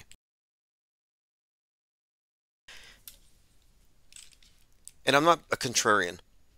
That's not my nature. I'm not someone who just goes against the grain. But we have been objectively analyzing this, and we've realized that since our objective here is to get all of the skeptics on the same sheet into this off-world stage, to get the deprogrammed to collectivize outside of the box, for this to be successful, we have to exclude any believers. We got to go with knowers and seekers and skeptics. Believers, whatever they believe, will not be allowed because they will outnumber us. Chemtrail believers, Mandela believers, false flag believers, QAnon believers outnumber the skeptics. I mean, that's obvious. So we have a more refined take on things. And I don't mean to fear shame, but I want to point out that baseless fears not rooted in facts, derived from propaganda, is the very definition of mind control. And they've been doing this for such a long time that I think we should all just recognize that. That should be our litmus test. If whatever propaganda bit that you're sharing would lead someone to adopt a protective posture or to believe in a new threat, then maybe it ought to be questioned. Here's an interesting discovery here. A list of Sandy Hook heroes. You know, all the cops and the first responders who were involved in it. And what they correlated here is a list of names of many of these, quote, heroes with lotto winners. Troopers, sergeants, detectives, FBI detectives, and you scroll down the list and we get down to the civilian and law enforcement support, and I saw these names here. So I decided to look up the names to see what they did. Boudreaux, Matson, Vallot, Lundquist, Varney, Wright, Zito, Rosa. The same last names on several of these people have all won the lottery in the last 2 years. Except for the Lundquists, which won $4 million back in 1998. But we have Varney's, Boudreaux. I've come across this before, the idea that lotteries are some kind of scam, and they use these to pay crisis actors, like they use GoFundMe to pay crisis actors. They use Give, Send, Go to pay right-wing crisis actors, like Daniel Penny, but left-wing crisis actors get it through GoFundMe. And here we're seeing this interesting connection. A lot of these first responders, people who would know what really went on, conveniently, I guess, got distracted by huge amounts of money right after the event. Most common last name. Are these relatives that are receiving lottery payments? And this one right here kind of is just weird. Zito, Z-I-T-O, last name Zito. There's these articles that come up when you search their names, the last name of you search Zito, Connecticut, up comes this article. Big lottery dream does not come true for John Zito, and it says that he didn't win. But then you find out that Zito is the director of education in the town where the lottery is based out of, Rocky Hill. Most likely a relative? I don't know. How common is the last name of Zito? Again, to have a Boudreaux, Plord, Lundquist, Varney, Wright, and... Okay, yeah, this is fascinating. Fascinating thing. Anyway, this is by Truth Seeker. I shared the link on my Twitter feed, and it's on my minds.com/Infinite Plane Society if you want to follow up on that. Very eye-opening. And do you remember after 9/11? I think it was on 9/11/2002, the lotto number for the New York State Lottery. Look, on Wednesday, September the 11th, 2002, the New York State Lottery numbers were 9/11. An eerie coincidence, which set many people to thinking, or more accurately, to not thinking. So what are they saying? Well, this is a September 11th lottery coincidence. This has been discussed by Snopes. So the official explanation is coincidence.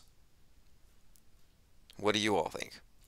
To me, this is another indicator of just how rigged everything is. Other people say, oh, it's not a mere coincidence. This is the universe talking to us. This is a collective manifestation of our trauma imprinting itself upon reality. You hear these mystified explanations, and these are great for the powers that be, because they're like, oh, they don't even believe in us. The reality hackers get a pass because nobody believes in them. No, of course this can't be scripted. It's too complex for man. Therefore, man didn't do it. And then the scripters are like, yay, nobody's looking for us. We're above suspicion. They're blaming God and demiurges and artificial intelligence for what we're doing here in these basements of the news agencies, the CIA department. You know, the mockingbird agent in every room, the government influence in every newsroom. It's like, no, that couldn't be it. It's got to be a higher power. What a misdirection. Here's Biden says this nation was founded on the principles that there are no kings. JL brought this up as well. I think the king reference may be very significant to the incoming PSYOP. You need the courage to exercise the full power of the presidency. You also face moments where you need the wisdom to respect the limits of the power of the office of the presidency. And that's the appearance where he weirdly shows up with Trump orange spray tan. James Shelby Downward wrote this King Kill 33, and he said the assassination of President John F. Kennedy was a ritual referred to as killing of the king. And he got this from Fraser's Golden Bow and connected it to these older pagan rituals of the death of the Sun King. Whether these were real executions, assassinations, or if it was just symbolic, I think it's an open question. I think it's all symbolic. This is from InfoWars. Breaking: federal contractor exposes massive internment camps being built in all 50 states for Trump supporters ahead of martial law. I believe that there's going to be the perfect storm that's brewing. And leading up to the presidential election, they know they cannot win. They have all of these encampments set up. They're furthering their plans to further set up more. I believe these are going to be to house exactly like that documentary from the Weather Underground, to house dissidents or those who might push back or those who... She's referring to the Weather Underground, and there was a claim. Who was the... Was it Obama's former teacher? Weather Underground had talked about this idea that they would have to use re-education camps for capitalists, and that 25 million would have to go into these camps. Let's see if I can find that article. The Weatherman Underground. Here we go. Weather Underground bombings. And this was a American radicalist far-left group. Bill Ayers. In fact, this is interesting because it was founded by and led by this militant organizer, Bill Ayers, who's a professor now, I believe. But some believe, and I think it was David Horowitz who maintained, that Bill Ayers wrote Obama's biographies, that Obama's a construct. Here we go. In 2008-2009, conservative commentators advanced claims that Obama's autobiography, Dreams from My Father, was ghostwritten by Bill Ayers. But anyway, as far as internment camps, this is just like stale. They're past that. If they were going to do internment camps, we would have seen them in 2020. They're not going to do internment camps. We already have those. It's your home. Ubiquitous home lockdowns. Your house is your... This is our FEMA camp's been decentralized. That's what I'm saying. No one's going to take you somewhere else where they have to watch over you and maintain you and entertain you. No, they're just going to pump out better quality entertainment on Netflix and Amazon, and they're going to probably legalize more drugs and inundate us with propaganda and entertainment. That's what's going to happen. We are locked down. I would say as a society, we've already been locked down. This is your FEMA camp. Enjoy it. This was a big conversation back in 2017, and people were like, oh, what about the FEMA coffins? Nope, those don't exist. Those are called burial vaults. You wouldn't put multiple people in a coffin anyway. How would you carry it? And if the government's going to come, if the NWO is going to kill you and your family, do you think they're going to give you a funeral? You're not going to get a coffin.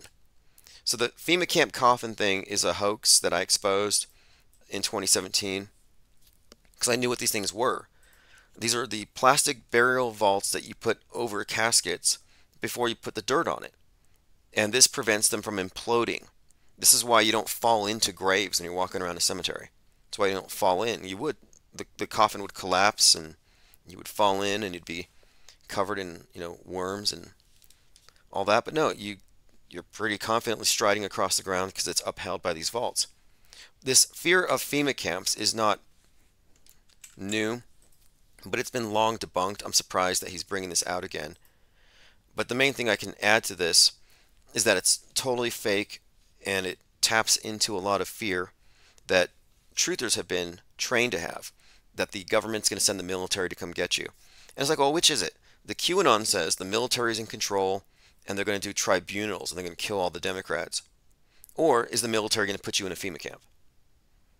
And when this was a conversation, and I was kind of getting tired of all the fear and all these scared people trying to overwhelm the conversations that we're having, I was like, let's have a FEMA camp. So we had this thing called the Flat Earth Music and Art Festival, where FEMA camp was a gathering in Denver, artists, musicians, etc. And we kind of did it to poke fun. It's like see ya at FEMA camp. Because the premise was, if they were going to round up all of these supposed dissidents and put them in a camp, then would you not find yourself surrounded by some of the best people on earth? Like, wouldn't you want that? Hey, look, we're all in camp with people who don't believe the news, who have all these fascinating ideas about what the world might be, who have come to alternative conclusions. Like, this would be like the ultimate truther festival to put us all in a FEMA camp. Like, who wouldn't want that? So again, I don't see why they're scared of this. I hope it actually happens. When they do the next pandemic that they're sending individuals to, this is a brilliant military operation, make no mistake. And I believe America needs to be educated on this. They need to understand. And more importantly, I tell everybody, don't take my word for it. I don't want you to take my word for it. I've done the research. I have the skills. Typical truther sales pitch. They know that you don't believe what the news tells you, so they tell you do your own research, and then they provide you a list of links. So you DIY brainwash. Do-it-yourself brainwashing. Eddie F. says, is there a reason to leave our house if we can't change anything? Well, what are you trying to change? Are you an activist? It would be my question. I'm an inactivist. But what are you trying to change? Nukes aren't real. Weather modification, climate change isn't really a thing. 5G towers aren't a threat to your existence. And there's no mass shootings or terrorists that you have to worry about. Space junk's not going to kill you. So I remove all the threats. Now, what is it that you're trying to change? What is it that you're trying to change here? Because there's this sense that things are headed over a cliff. All the dystopianism, I think, puts that out there. And this end times urgency. And we are in the end times if you believe the science, or if you believe any of these political ideologies. If that's not true, if you opt out of the Psy-War, then what are you trying to change here? Do you want to save people? Are you trying to wake people up?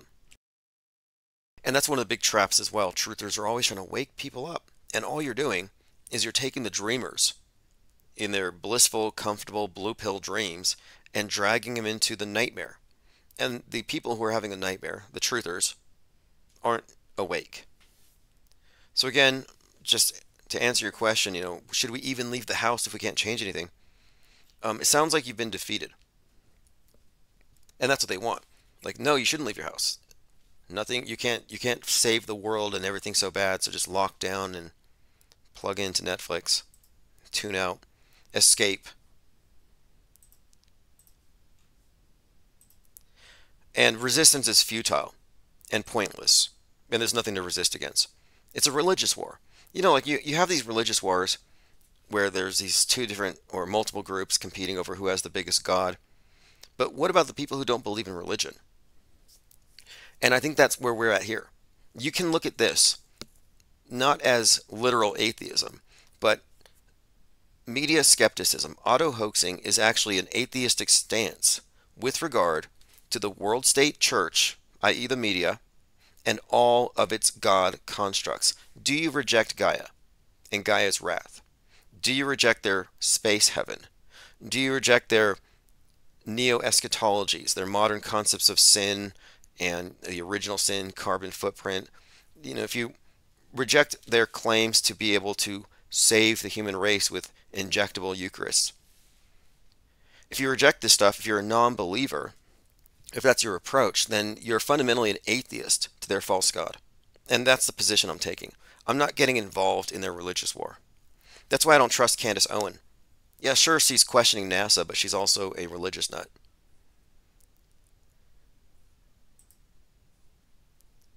Again, this is posted by Lean Dion in Discord. In Gilded. From The Atlantic.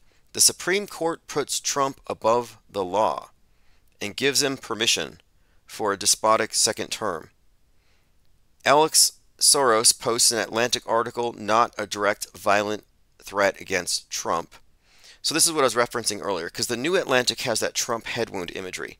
And if you look, it looks like blood dripping over his eye, blood dripping over his head. That is blatant. This is a depiction of Trump with the head wound. There's no other way to describe that. From the same magazine, the Atlantic, it says the article's promotional images had a bullet hole in a glass and a hand holding $47 in cash. The Gateway Pundit article claims this is a reference to the 47th president who will be elected in November. So Alex Soros, owner of The Atlantic, was already accused back in January of making a threat against Trump. And here we are, same magazine, very consistent in the theme here.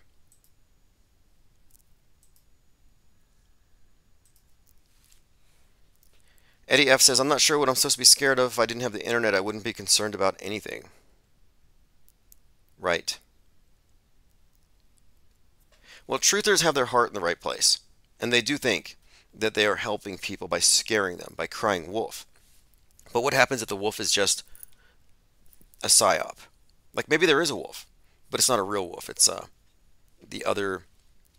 the elders dressed up in wolf costumes. It's like, are they doing a service by warning us about the fake wolf? No. And we're the ones who expose that the wolf is fake. Okay, moving on. Somebody said something interesting. Oh yeah, Eddie F says, we are also the virus spreading fear to other people. Yeah, precisely. That's why I refer to truthers as propaganda mules. And they are super spreaders of what I would consider to be a bit of terror narratives, little terror scripts, a little bit of terrorism in your day. Oh, you thought everything was hunky-dory, you thought you were happy, thought you could breathe easy? Not anymore, because guess what? And then you have a litany of things. Oh, the water you're drinking makes you apathetic. Your internet's killing you. I mean, you have so many things. The borders are open, and you have working age men with machetes jumping the border, cannibals from Haiti. They give you a list of things to be terrified of. And you notice how these fears are only there for like a couple of weeks, and the attention span for it goes away. We used to have serial killers that would terrorize entire states for months, for years. Not anymore. Now we have a mass shooter. They do their deed in one day, publish a manifesto, we forget about them the next week. Nobody's talking about cannibal Haitians coming to America anymore. Nobody's talking about military-age men anymore. It's like, what is the fear of the week? And if you follow this long enough, you see that these are recycled fears from the previous election cycle. Portal says, Canadian preppers going ballistic over the nuke situation. He's selling more iodine than AJ. Yeah, there's big money in it. There's big money in selling cures, selling storable food items for the problems that are going to be introduced. Like, I used to be concerned about the water because I was told for years, InfoWars and others would say, the water will make you apathetic. The water will turn you into a communist. You must not drink the water. The water has been poisoned. You know how scary that is? And I bought into it, and then I started hearing these commercials where I used to listen to InfoWars, but I would get tired of 30 minutes of content, 15 minutes of promoting water filters that were out of my price range anyway, that I couldn't have installed in my apartment. So it's like, what's more likely here? Are we looking at some kind of a sales pitch using fear to sell a product, or is this a legitimate concern? And no, I have not found it to be a legitimate concern. Sometimes I drink regular tap water, hoping it will chill me out, and it never does. Okay, we talked about Candace Owens, who says she's not a round earther and she's not a flat earther. She's a shape agnostic who has left the cult of science after discovering it's a pagan faith. We learn that George Floyd is in hell, which means that crisis actors go to hell, because he wasn't killed by Derek Chauvin. If he was, he would be in heaven. Again, it doesn't matter that Candace Owen or Stupiders or any of these individuals question NASA because they believe in all the fake shootings, fake terror attacks, fake weapons of mass destruction. They're too enmeshed in the matrix for their opinions to matter, and we shouldn't look at this as a possibility of things happening like, oh, people are finally waking up. No, they're never going to. By the way, 7/11 has been moved, so anyone predicting a big 7/11 event, it's been moved to September the 18th, 9/18. We also discussed RFK Jr. and the barbecued dog, which I think might be a reference to Sirius, the dog star. I am somewhat positing here that maybe RFK Jr. sacrificed the dog. Seems on brand.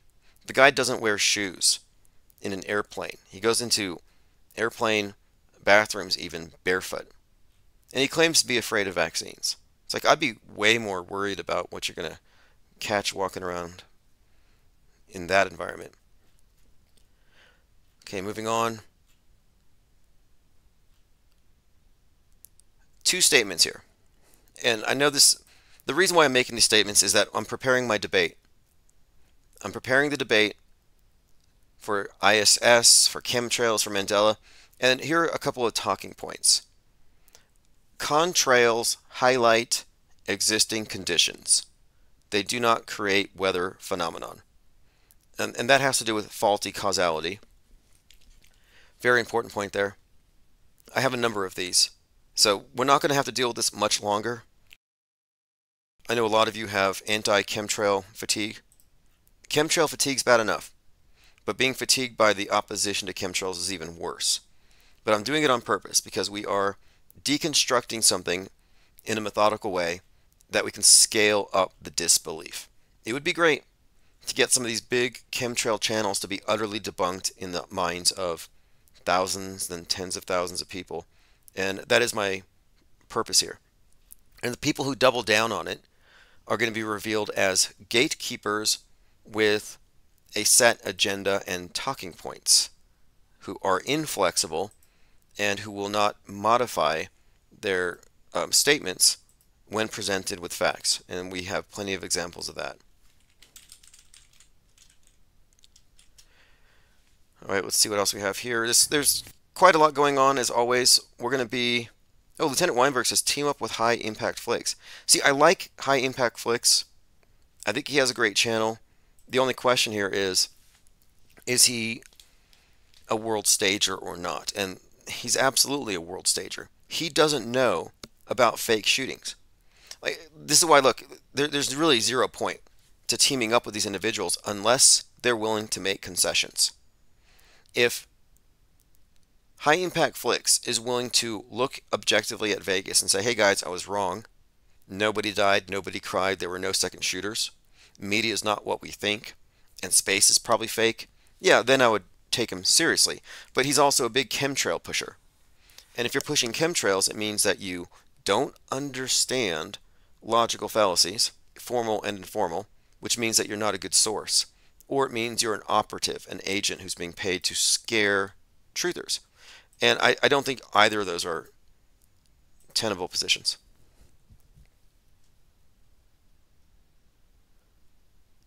Oswaldo says, low impact kicks is a chemtrail boofer. Yep, exactly. And these are litmus tests. If you're a chem boofer, that's fine, but you just have to realize that there's no chemtrails off-world stage. You're not going to bring them with you. You can come off-world stage. You can join us. You can exit the screen. You can exit the MSM worldview. You can join the deprogrammed, but you're not going to bring your programming with you. And we have to maintain this purity of our quarantine at the very beginning of this, as we become this hub. We are forming the nucleus of a self-aware demographic of media deconstructionists, the likes of which has never been seen. It doesn't exist. There's no platform for this. Nobody has ever done this, if you think about it. You have never had a self-aware demographic of media critics gathering with that as their organizing principle. They've always been censored, marginalized, or they're constantly trying to fit in, trying to mold themselves to not be censored. And we have been committed to the truth, committed to our methodology, despite censorship, despite being marginalized. We haven't changed our course. They haven't modified our approach.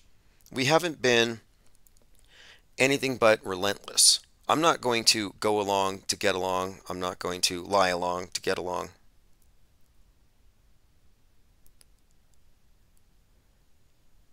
Okay, this has been fantastic. I want to say thanks to everyone for leaving the comments. A couple channel updates. And by the way, tomorrow is the first day of the dog days of summer. We're watching the astronauts stranded in space from the Boeing mission. The ISS is slated for destruction. SpaceX is going to be paid something like 666 million pounds to drag it down. Tomorrow is the last day for Marcus Goldfinch to respond to the summons. If he doesn't respond to the summons, it's good for us. If he responds, it's good for us. It's good either way. So tomorrow is going to be a milestone in the lawsuit versus YouTube Google / Marcus Goldfinch. So I'll have an update there as well. And I'm preparing my documentary on the doxing of Q. I'm recording a rough draft, scene by scene by scene, transcribing it, and then I'm going to have it professionally shot once I have the exact specifications as far as what I'm going to say, how long it's going to be, what documents we're going to provide. And I'm hoping to have that completed here within the next few days. And of course, all of this has been enabled by all of you. I want to say thanks again to everyone who supported this month with Patreon and on IPS and the other blogs, because that's what keeps me in here more than just full-time. And I'm going to be doubling down, tripling down. And we have our above ground cyber symposiums scheduled for all summer. The first one is going to kick off in a couple of weeks. That one's a little different from the other ones. I'm not going to give any details on it until the time comes, but it's going to sort of set the stage. Anyway, this has been great. Thanks again for hanging out. We will continue this conversation likely in Discord and Gilded.